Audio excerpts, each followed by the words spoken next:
የኢራን ወዳጅ የእስራኤል ጠላት የሆነው ሄዝቦላ ማን ነው? እንዴት ተመሰረተ? ሐማስ ድንገተኛ ጥቃት መፈጸሙን ተከትሎ እስራኤል ለ2 ዓመታት ያካሄደችው ወታደራዊ ዘመቻ ጋዛ ላይ ስትከፍት፣ የሊባኖስ ሄዝቦላ ሐማስ ደግሞ ከእስራኤል ጋር ጦርነት ውስጥ መግባቱን አስታውቋል። የእስራኤል ጥቃት እየበረታ በ10 ሺዎች የሚቆጠሩ ፍልስጤማውያን ሲገደሉ፣ ሄዝቦላ ከሊባኖስ በሚያስወነጭፋቸው ሮኬቶችና ሚሳኤሎች ሰሜናዊ እስራኤልን በተደጋጋሚ ሲያጠቃ፣ እስራኤልም በጦር አውሮፕላን በከባድ መሳሪያዎች ምላሽ ስትሰጥ ቆይታለች። ኋላ ላይም እስራኤል ሊባኖስ ውስጥ በፈጸመችው መጠነ ሰፊ ዘመቻ መሪያቸውን ሐሰን ነስረላን ጨምሮ በርካታ የቡድኑ መሪዎችና ተዋጊዎችን ገላለች። በዚህም ዘመቻ ከሄዝቦላ አባላትና ንብረቶች በተጨማሪ በመቶዎች የሚቆጠሩ ሰላማዊ ሰዎችና የአገሪቱ መሠረተ ልማቶች ወድመዋል። እስራኤል ከአሜሪካ ጋር በመቀናጀት በኢራን ላይ ጥቃት በከፈተችበት ዕለት ድንበሯን በምትጎራበታት ሊባኖስ ውስጥ በሚገኘው የኢራን አጋር በሆነው ሄዝቦላ ላይም ጥቃት ከፍታለች። በጥቃቱ የቡድኑ የደህንነት ኃላፊና ሌሎች አባላቱን መገደሉን የገለጸች ሲሆን ሄዝቦላ በአጸፋው በሰሜናዊ እስራኤል ላይ ሮኬቶች ተኩሷል። በሄዝቦላ ዳፋ በእስራኤል የሚፈጸመው ጥቃት ያሰጋው የሊባኖስ መንግስትም ቡድኑ ወታደራዊ እንቅስቃሴ እንዳያደርግ ማገዱን አስታውቋል። ለመሆኑ በመካከለኛው ምስራቅ ኃያል የሚባለውና ለእስራኤል ዋነኛ የራስ ምታት የሆነው እንዲሁም በዋነኛ ባላንጧ ኢራን የሚደገፈው የሊባኖስ ታጣቂ ቡድን ሄዝቦላ ማን ነው? ለእስራኤል ራስ ምታት የሆነው ሁለት ቡድኖች አሉ። አንዱ ሐማስ ነው፣ ሌላው ሄዝቦላ ይባላል። ሐማስ የፍልስጤም ነው፣ ሄዝቦላ ደግሞ የሊባኖስ። ሁለቱም በኢራን ይደገፋሉ። ነገር ግን ሄዝቦላ የሺያ ሙስሊም የፖለቲካ ድርጅት ሲሆን ሐማስ በሱኒ ሙስሊሞች የተሞላ ነው። ሄዝቦላ መልከ ብዙ ነው። የፖለቲካ ፓርቲ ብቻ አይደለም፣ ማህበራዊ አገልግሎት ላይ ይሰራል፣ ፖለቲካ ላይ ይሳተፋል፣ ሚሊሻም ነው፣ ድንበር ተሻጋሪ ወታደራዊ ክንፍም አለው። ይሄ መልከ ብዙነቱ በሊባኖስ ከሊባኖስም ውጪ አቅም ፈጥሮለታል። ለመሆኑ ሄዝቦላ ማን ነው? እንዴት ለእስራኤል ራስ ምታት ሆነ? ሄዝቦላ ቃሉ አረበኛ ነው፣ የጌታ ፓርቲ እንደማለት ነው በጥሬው ሲተረጎም። ሄዝቦላ በኢራን ይደገፋል፣ ያዋለደችው ደግሞ ኢራን ናት። በትጥቅም በስንቅም ደግፋ ለዚያ ያበቃችው ኢራን ናት። ይሄ የጀመረው ከአውሮፓውያኑ 1980ዎቹ መባሻ ላይ ነበር። ሄዝቦላ ከደከመ የፖለቲካ መዋቅር ውስጥ የወጣ ጠንካራ የሚባል ድርጅት ነው። ህዝብ የሚደግፈው ሲፈልግ፣ መንግስት ባጣ ጊዜ ሄዝቦላ ደርሶ ነው ህዝባዊ መሆን የቻለው። እስራኤል ሊባኖሱን መውረሯን ተከትሎ ደካማ ውክልና የነበራቸው የደቡብ ሊባኖስ የሺያ ሙስሊም ለመታደግ የተመሰረተ ቢሆንም አሁን ግን የፖለቲካ ፍላጎትና ተጽዕኖ ፈጣሪነቱ ቀጠናዊ ለመሆን አብቅቶታል። ፓርቲው ከአውሮፓውያኑ 1992 ጀምሮ እስከ 2024 መስከረም ድረስ የመሩት ሐሰን ነስረላ ናቸው። በደጋፊዎቻቸው ዘንድ ተደማጭነታቸው ከፍ ያለ ነበር። ነገር ግን በ2024 እስራኤል ቤይሩት ውስጥ በፈጸመችው ጥቃት ነስረላን ጨምሮ በርካታ የቡድኑ መሪዎች በመግደል ሄዝቦላ ክፉኛ አዳክሟለች። ሄዝቦላ ርዕዮተ ዓለሙ እሳቤው ከመሰረታዊ ዘመንም ራቅ ይላል። በሊባኖስ የሺያ እስልምና መንሰራራት ተከትሎ ወደ 60ዎቹ ዘመን ይሳባል። ሄዝቦላ በሊባኖስ ፖለቲካ ውስጥ ቁልፍ ሚና ይጫወታል ብሎ ማለፍ የድርጅቱን ሚና ማሳነስ ይሆናል። በዛች ሀገር ፈላጭ ቆራጭ ነው። የሄዝቦላ የፖለቲካ ክንፍ ሎያልቲ ቱ ሪዚስታንስ ብሎክ በተባለ ፓርቲ በሊባኖስ ፓርቲ ውስጥ ይወከላል። ሄዝቦላ በሊባኖስ ካቢኔ ውስጥ ድምጽ በድምጽ የመሻር ስልጣን አለው። ሄዝቦላ ባለፉት አስርታት በርካታ ጥቃቶች ሲፈጽምና ግድያዎችን ሲያቀነባብር ቆይቷል። በብዛት ኢላማ የሚያደርገው ደግሞ የአሜሪካና የእስራኤል ጥቅሞች ላይ ነው። ሄዝቦላ በአሜሪካ በእስራኤልና በሌሎች የምዕራብ ሀገራት እንዲሁም በአረብ ሊግ የሽብር ቡድን በሚል ተፈርጇል። ሄዝቦላ አሁን ሩሲያ ውስጥ በስደት እንደሚገኝ የሚነገርላቸው የቀድሞ የሶሪያ ፕሬዝዳንት የበሽር አልአሳድ ቀኝ እጅና የማወላዳ ደጋፊ ነበር። በ2011 እንደ አውሮፓውያን አቆጣጠር የሶሪያ አመጽ ተከትሎ ሄዝቦላ ከአሳድ ጎን ሆኖ ተሰልፎ ተፋልሟል። በአማጽያን የተወሰዱ ቦታዎች ከመንግስት ኃይሎች ጋር አብሮ ተባብሮ አስመልሷል። በተለይም ከሊባኖስ ኮታ ገጠም የሆኑ ቀበሌዎች ሄዝቦላ ለአሳድ አስረክቦ አምኔቶን አትርፏል። እስራኤል በሰላም ጊዜ ሳይቀር እጅግ በተደጋጋሚ በሶሪያ የሚገኙን የሄዝቦላና የኢራን ወታደራዊ ኢላማዎች ታጠቃለች። ሆኖም ግን ጥቃት ፈጸምኩ አትልም ነበር። ጥቃቶቹ ግን ሄዝቦላን አዳከመው እንጂ አላጠፋውም። የሄዝቦላ በሶሪያ ውስጥ ጉዳይ መግባት ተከትሎ በሊባኖስ የሃይማኖት መስመር የተከተለ የእምነት ግጭት እንዳይቀሰቀስ ስጋት ነበር። ሄዝቦላ በብዙ የመካከለኛው ምስራቅ አረብ ሀገራት የጎሪጥ እንዲታይ ያደረገው በዋናነት በኢራን መደገፉ ነበር። በሁለተኛው ደግሞ ድጋፉና መታመኑ ለሺያ የአላዋይት ቅርንጫፍ እምነት እንዲሁም ለቀድሞ የሶሪያ ፕሬዝዳንት አሳድ መሆኑ ነው። በተለይም ሳውዲ አረቢያ የኢራንና አጋሮቿ ወታደራዊ ጡንቻ መጠንከር ሁሌም በስጋትና በፍርሃት ነው የምትመለከተው። ሄዝቦላ ለአረብ ዓለም ብቻ ሳይሆን ለእስራኤል ፈተና ነበር። ከሁለት ዓመት በፊት ሐማስ በእስራኤል የፈጸመው መብረቃዊ ጥቃት ተከትሎ እስራኤል እና ሄዝቦላ ሴፍ ተማዘዋል። ሄዝቦላ ለሐማስና ለፍልስጤም ሕዝቡ ድጋፍ ያሳየው ሲሆን አስፈላጊውን ሁሉ ለማድረግ ዝግጁነቱን አረጋግጧል።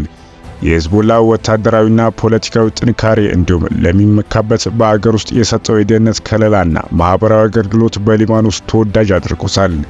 ሄዝቦላ በሊባኖስ ያለው ተሰሚነትና ጥንካሬ መንግስታዊ ተቋማት እስከ መገዳደር ያደረሰው ወታደራዊ አቅም ከሊባኖስ መከላከያ ሰራዊት ቢበልጥ እንጂ አያንስም።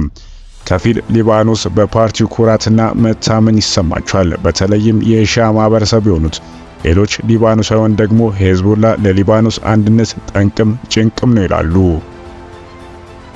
ሄዝቦላ በትክክል እንዴት መጣ፣ ከየት መጣ የሚለው ለማወቅ የሆነ ቀንና ወርን መጥቀስ ቀላል አይደለም።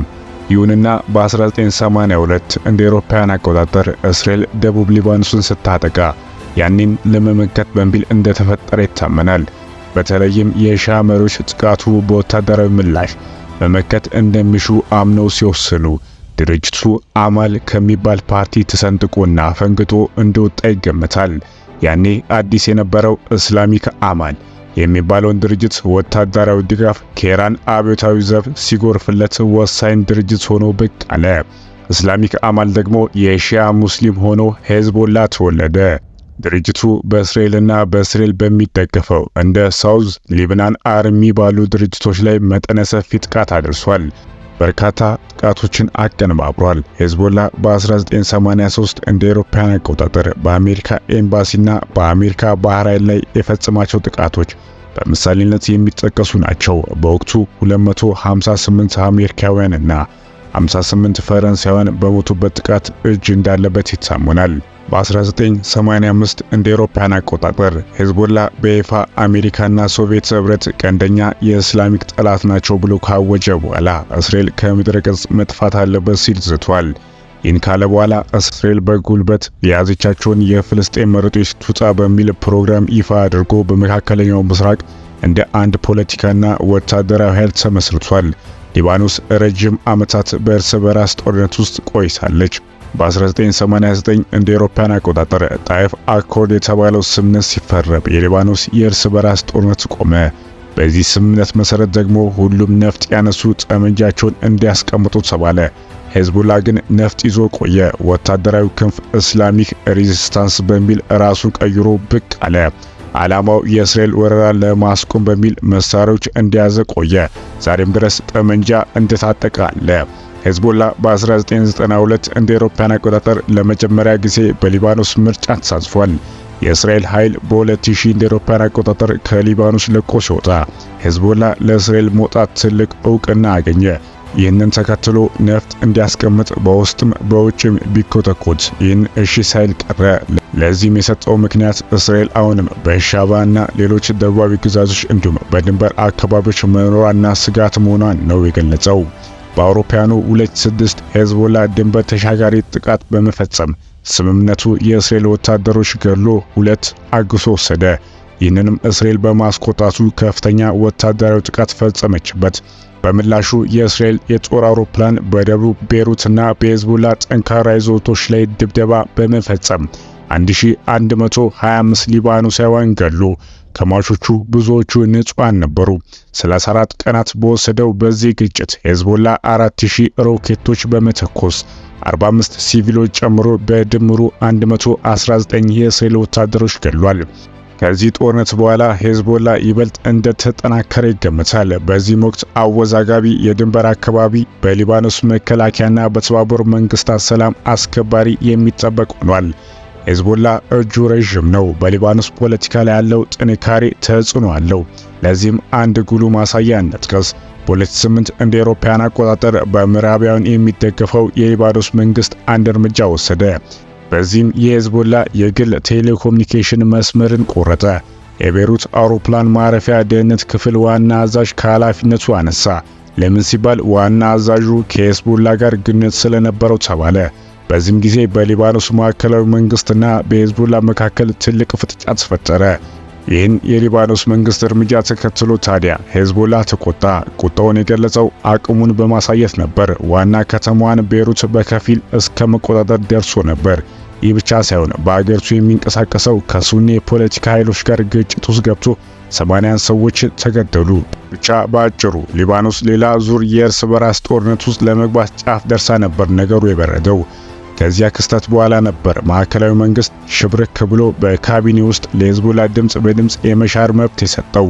በ2009 እንደ አውሮፓውያን አቆጣጠር በተደረገው ምርጫ ሄዝቦላ በፓርላማ 10 መቀመጫዎች አሸንፎ በጥምር መንግስት ውስጥ ቦታ ያዘ።